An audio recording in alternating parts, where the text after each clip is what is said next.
तुमचे दंड मोठे असतील तर स्लीव्ज कशा ठेवायचा ह्यावर एक व्हिडिओ बनवला होता, तो इतका व्हायरल गेला आणि त्याच्यावर भरपूर कमेंट्स आल्यात की अजून अशा डिझाईन दाखवा, म्हणून हा व्हिडिओ घेऊन आले. आता काय करायचं, हा व्हिडिओ सेव्ह करून ठेवा जेणेकरून तुम्हाला नंतर उपयोगी पडेल तुमच्या टेलरला दाखवण्यासाठी किंवा रेफरन्ससाठी. चला मी तुम्हाला आजची डिझाईन दाखवते.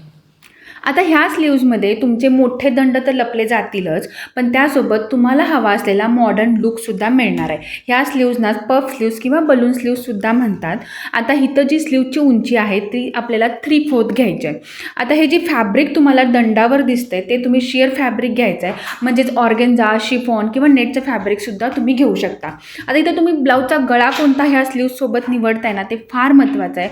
जर तुम्ही हाय नेकलाईन ठेवत असाल तर तुम्हाला हवा असलेला स्लिमिंग इफेक्ट मिळणार नाही. त्यामुळे कॉलर नेकलाईन, हाय नेकलाईन्स तुम्ही अवॉइड करायचे आहेत.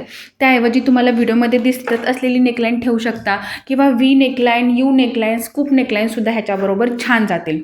आता तुम्हाला अजून छान परफेक्ट लुक हवा असेल ह्या स्लीव्जसोबत तर तुम्ही साडीचा मोनोक्रोमॅटिक लुक ठेवायचा आहे, म्हणजेच तुमच्या साडीच्याच कलरचा तुम्हाला ब्लाऊज असा शिवून घ्यायचा आहे. त्यामुळे खूप सुंदर आणि बॅलन्स परफेक्ट लुक तुम्हाला मिळणार आहे.